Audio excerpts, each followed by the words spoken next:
Hello friends, मैं हूं अनीता गुर्जर और आज की क्लास में मैं आपके साथ डिस्कस करूंगी न्यूबॉर्न के रिफ्लेक्सेस। जब न्यूबॉर्न बेबी होता है तो उसमें कौन कौन से रिफ्लेक्स प्रेजेंट होते हैं, कौन से एब्सेंट होते हैं, तो इन सब के बारे में हम बात करेंगे। सबसे पहले हम देखते हैं कि रिफ्लेक्सेस होते क्या हैं। It is involuntary response to a stimulus. यह एक स्टिमुलस के प्रति इनवॉल्यूंटरी मतलब अनैच्छिक रिस्पॉन्स होता है। टाइप्स देखते हैं हम इसके। Sucking reflex, rooting reflex, swallowing, sneezing and coughing. Next है gag reflex, doll's eye reflex, Moro reflex या startle reflex, tonic neck reflex, Babinski, plantar grasp, parachute, preach and palmar grasp reflex. तो इन सभी reflexes के बारे में हम one by one आगे की स्लाइड्स में डिस्कस करेंगे। सबसे फर्स्ट हम इसमें देखते हैं सकिंग रिफ्लेक्स। न्यूबॉर्न के लिप्स को टच करने पर या फिंगर माउथ में एंटर करवाने पर न्यूबॉर्न सकिंग करना शुरू कर देते हैं। ये होता है सकिंग रिफ्लेक्स। डिसअपियर होता है ये अराउंड 1 ईयर पे, मतलब जब बच्चा 1 साल का हो जाता है तब यह रिफ्लेक्स डिसअपियर हो जाता है। नेक्स्ट है रूटिंग रिफ्लेक्स। न्यूबॉर्न के चीक्स और लिप्स को टच करते हैं तो न्यूबॉर्न अपने फेस को उसी तरफ टर्न कर लेते हैं। मतलब जिस साइड के चीक को या फिर लिप्स के कॉर्नर को हम बेबी को टच करते हैं तो वो उसी तरफ अपने फेस को टर्न कर लेता है। उसको लग रहा है कि मदर उसको फीड कराने वाली है, इसलिए वो उसी तरफ मुंह को टर्न करता है। और ये डिसअपियर होता है 3 to 4 month of age. Next है स्वेलोविंग रिफ्लेक्स। ब्रेस्ट मिल्क या फिर कोई भी लिक्विड बेबी के माउथ में जाता है तो बेबी इसको निगलने की कोशिश करता है। मीन्स यदि हम बेबी को ब्रेस्ट मिल्क पिलाएंगे या फिर लिक्विड बेबी के माउथ में देते हैं तो बेबी उसको निगलने की कोशिश करता है। तो ये जो स्वेलोविंग रिफ्लेक्स होता है ये हमारे बर्थ से लेके और जब तक हम बूढ़े होते हैं या फिर मान लो हमारी मृत्यु नहीं हो जाती तब तक ये रिफ्लेक्स हमेशा प्रेजेंट होता है। तो ये नेवर डिसअपियर, यह कभी डिसअपियर नहीं होता। नेक्स्ट है स्नीजिंग रिफ्लेक्स।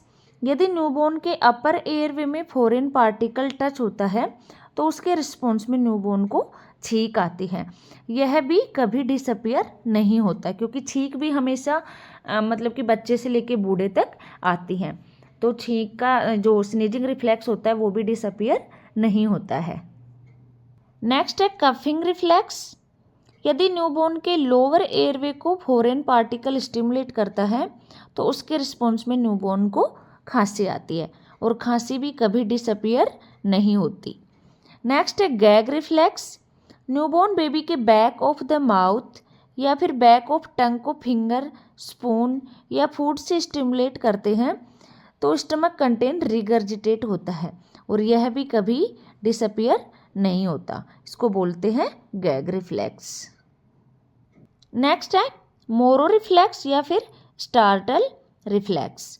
न्यूबॉर्न को सिटिंग अवस्था से यदि सडनली स्पाइन सपोर्ट हटा दिया जाता है तो बेबी का हेड ड्रॉप होता है या फिर लाउड नॉइज में न्यूबॉर्न बेबी अपने हाथों पैरों को जल्दी से एक्सटेंड और अबडक्ट करता है। तो ये होता है मोरो रिफ्लेक्स जो कि 3 to 4 मंथ की एज पे डिसअपियर हो जाता है। मोरो रिफ्लेक्स में क्या होता है कि जब बेबी को मतलब कि सडनली उसका बैक सपोर्ट हटा दिया जाता है तो जो बेबी का हेड है वो ड्रॉप होता है और यदि लाउड नॉइज हो रहा है तो वहाँ पे बेबी अपने हाथों को एक्सटेंड करता है और एंड अबडक्ट का मतलब है अपनी बॉडी से दूर ले जाता है हाथों को। तो ये होता है मोरो रिफ्लेक्स। नेक्स्ट है tonic neck reflex. Newborn baby के हेड को साइड टर्न करते हैं तो फेस की साइड वाले हाथ और पैर एक्सटेंड होते हैं और अपोजिट साइड के हाथ और पैर फ्लेक्जन शो करते हैं और यह बर्थ से 2 मंथ तक प्रेजेंट होता है, उसके बाद डिसअपियर हो जाता है। तो इसको बोलते हैं टोनिक नेक रिफ्लेक्स। नेक्स्ट है प्लांटर रिफ्लेक्स। इसमें न्यूबॉर्न के पैरों के सोल को एडी से टो अंगूठे की साइड किसी ऑब्जेक्ट या फिंगर से टच करते हैं तो बेबी टोज और उंगलियों को मोड़ लेता है। इसको नेगेटिव बिबिन्स्की साइन के नाम से भी जाना जाता है और यह 6 to 8 मंथ की एज पे डिसअपियर होता है। नेक्स्ट है बेबिन्स्की रिफ्लेक्स। यह न्यूबॉर्न बेबी के सोल को एडी से टोज की तरफ लेटरल साइड से किसी ब्लंट ऑब्जेक्ट या फिंगर से स्ट्रोक करते हैं तो बेबी अंगूठे को डोर्सिफ्लेक्स और फिंगर्स को हाइपर एक्सटेंड कर लेते हैं, जैसा कि पिक्चर में शो कर रहा है। नॉर्मली यह 6 मंथ तक डिसअपियर हो जाता है। वैसे 1 साल तक के बेबीज में भी यह देखने को मिल सकता है, क्योंकि उनमें एक्सोन्स का माइलिनाइजेशन होता है, वो इनकम्प्लीट होता है, तो इसकी वजह से यह 1 साल तक के बच्चों में भी देखने को मिल सकता है। नेक्स्ट है पैराशूट रिफ्लेक्स।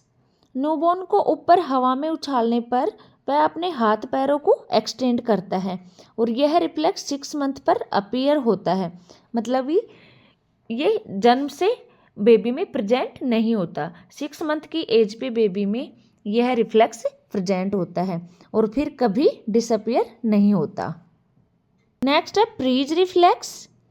न्यूबॉर्न को प्रोन पोजीशन में लिटाकर उसके स्पाइन पर सैक्रल वर्टिब्रा से सर्वाइकल वर्टिब्रा तक अंगूठे से स्ट्रोक करते हैं तो वह क्राई करता है और अपने एक्सट्रीमिटीज को फ्लेक्स कर लेता है। यह रिफ्लेक्स 6 मंथ की एज पर डिसअपियर हो जाता है एंड रिफ्लेक्स को गैलेंट रिफ्लेक्स भी कहा जाता है। नेक्स्ट है पामर ग्रेस्प रिफ्लेक्स। यह रिफ्लेक्स न्यूबॉर्न अपनी उंगलियों में हमारी उंगली को पकड़ लेता है। मतलब इस रिफ्लेक्स में न्यूबॉर्न अपनी मुट्ठी में हमारी उंगली को जकड़ लेता है। यह अनैच्छिक प्रक्रिया होती है एंड बर्थ से 3 to 4 मंथ की एज तक ये प्रेजेंट होता है, उसके बाद डिसअपियर हो जाता है। नेक्स्ट इसमें हमने एक क्वेश्चन डाला है जो कि एम्स भुवनेश्वर में पूछा गया था 2018 में।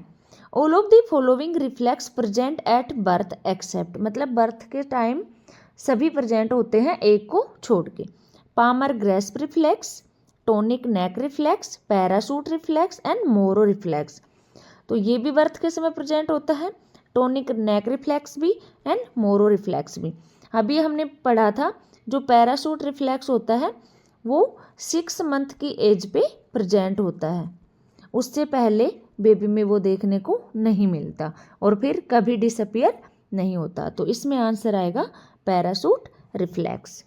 तो ये हमने न्यूबॉर्न बेबी के रिफ्लेक्सेस डिस्कस किए हैं। आई होप आपको समझ आए होंगे।